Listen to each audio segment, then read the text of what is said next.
Hi, it's Elisa, and yeah. Anyway, so I wanted to make a quick update. First of all, about my um, sorry, I could just see the pot of yogurt in the background. I've heard. Anyway, about my forehead, because I made a video about my facial feminization surgery specifically about my hair. Specifically, I had forehead, um, basically what's it called? With contouring, and brow with a contouring and forehead reset. Um, it was basically mid-September, and now we are beginning of February, so January, December, January, about 5 months ago, I'd say, and maybe less, 4.5, something. Um, so everything is going very well. I would say better and better. Like I can, if I look back now, I can see how it was definitely like still quite swollen for a while. So, and the tissue really kind of had to readapt to the shape of the bone. So for a while, it's still kind of like protruding a little bit. But it's just sort of like the muscle and swelling and all of that. So basically now it's a lot better. I guess you know, um, and you can tell. Basically, I don't look like I've had any surgery. Clothes. I just wanted to have a good look so you can see what I mean. Um, anyway, and that's it. So I'm gonna go and have a checkup with the doctor, with the surgeons next week, actually on Friday, because they're gonna be in London, and I think pretty much everything is okay. Um, it's quite itchy, um, a lot of the time. But I think that again, that's normal. It's because I think that it's all healing, and therefore, that's why it's itchy. Uh, Also in terms of my life, um, and I need to have a sip of tea. It's so cold in London. It's like freezing, literally freezing. As for me, I'm obviously, yeah, I am delighted about my surgery. I'm, grateful. Um, and I'm kind of doubtful of whether to talk about like really personal matters. But I have done so far, so I might as well continue. I would say probably the biggest struggle for myself and anybody. I'd say that um, transition, and not so much just people that transition, but a lot of people in general. It's really kind of come to a level of self-assurance that there is actually that we are lovable, um, and then things can work out normally for us as well as they work out for other people. Specifically for me, I can have a relationship, a loving relationship with a man, um, and like a happy life. And I think that's kind of my life lesson. To be honest with you, I do feel like it's almost um, learning to feel lovable um, on my own. It's really my lifelong lesson. Um, so, um, and I say this because um, I really haven't had many romantic relationships in my life. I've had one main meaningful romantic relationship when I was, many years ago when I was 19. Actually, not that many. When I was 19 years old, it lasted for like, you know, almost a year. And after that, I just had a lot of um,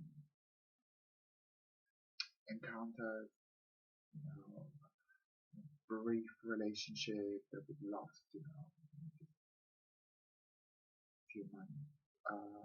Sexual relationship, like maybe sexual relationship that lasted like 2 years, but it was just a sexual relationship.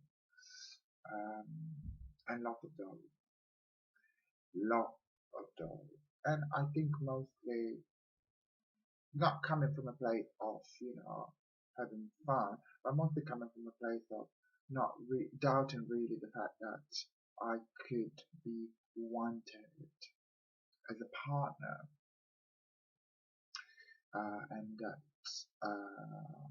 I could only be wanted as a sexual partner. Uh, and still to this day, I have to say that's my comfort zone, you know, like I struggle to, I would, let's say I'm online, because I'm been doing online dating again, and I talk to a man that I seem to fancy for what I can see. Um, for me, it's still a struggle to just say, actually, I'm not looking for sex, I'm not looking for fun. I want to go out with you. And,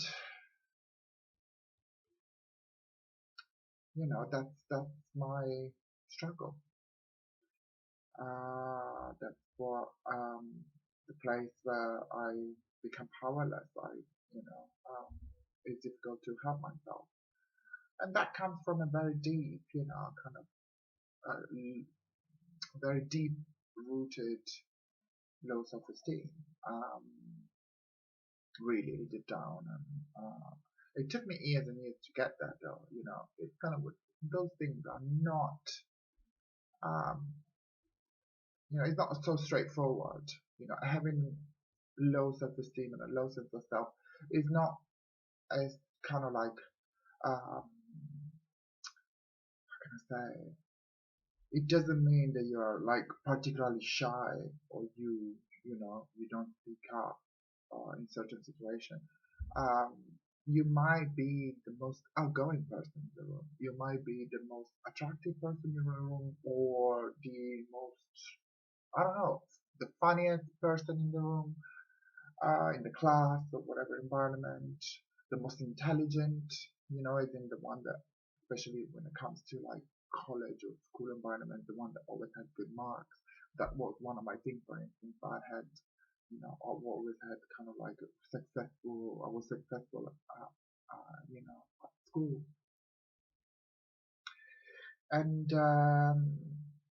so people don't, or even like having a successful job, people don't necessarily associate it with having a low self-esteem. But actually, it took me years and years and years to work. But that's what I found to be true for myself. Um I hang on to different kind of identities, whether it would be the good student, the, or whether it would be the,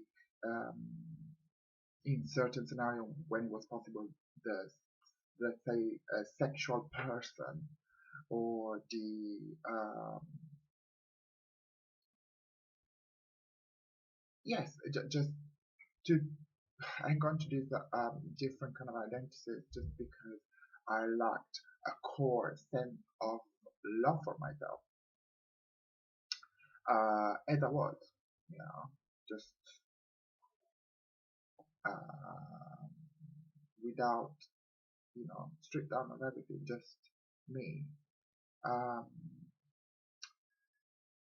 And and I'm not pathologizing myself, or I'm not making myself a victim at all, because I do feel this is something that a lot of people suffer from. Um, Low self-esteem, like low self-worth, and I can sense it now when I speak to people. Oftentimes, I can sense it. Even though they're sometimes trying to portray, a picture of a person that is, let's say, a successful man or self-assured person, or a attractive young woman or whatever. You can sense that deep down, there is this doubt about whether we are good enough. Um, Even when we portray ourselves as too good, better, the need to do that, the need to feel better than other people, the need to feel somewhat like we are superior for certain aspects, um, superior to other people, it comes from a sense of lacking. I, we need to,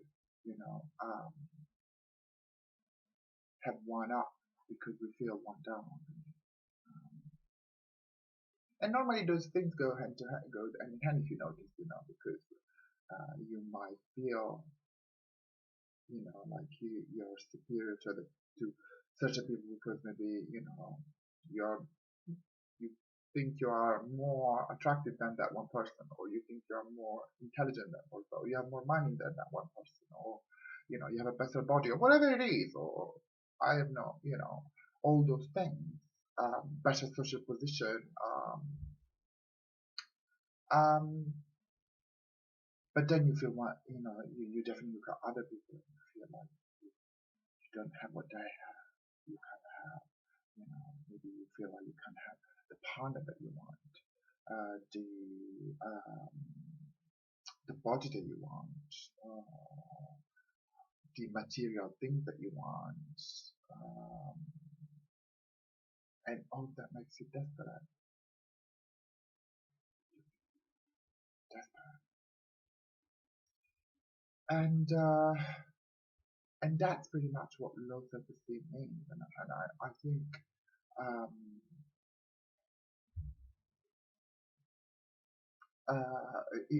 it's nothing to do with being shy or reserved, or um, not being particularly loud, or not appearing self-confident. Sorry. Um, so yeah, I was saying, to this day, still specifically, this day, as I was saying, I'm kind of like approaching dating, went for a coffee with this guy on Saturday, and it's like lovely. It was lovely to be with a person that was just a lovely man, and he doesn't live in London though, so um, and then again, I found myself, in a situation with somebody that just wants to have sex with me, but there is a lot of sexual attraction on my side as well, and I asked myself, I said no in that particular occasion. I said no, but it was a struggle to say no, and also I asked myself, am I denying myself something, because there is also, that kind of, I'm aware there is some sort of again, punishing mentality, whether, I can't do this because, then I'm not going to be good enough to have a proper boyfriend. But at the same time, I'm aware of the fact that, deep down, there is a part of me that feels like, yeah, maybe I, I think this guy is very attractive, and, and the young man is extremely attractive, and, he wants to have sex with me, and somehow I don't feel like I can um, have him in any other way. Maybe um, dating situation, whatever. But I don't know about that, because I don't know if I want him in another way. To be honest with you, he's a lot younger than me, and I don't think we have that much in common. I don't think he's done enough of a journey within himself to really to be able to have a true and honest relationship. So questions, and I'm a little bit more open. I feel like I can take a bit more risk these days. Not risk as in health risk, but risk as in risk to have doing the wrong thing, or um, making taking a decision and saying, well, actually, maybe it was better not to do that. Or but at the end of the day, that is life. Um, and especially when it comes to love and relationship, I do feel like it's all about taking risks ultimately. Um, you know, and the courage to be honest to oneself, which is really difficult, really, really honest. It's difficult, like making the step of telling to somebody, no, actually, I want to date, I want to go out, I don't want to, you know, sit here, wearing a sexy outfit, pretending that this is the most fun thing that I could ever do. And maybe the most fun thing we could ever do would be, spending time together, going to the movie. I don't know.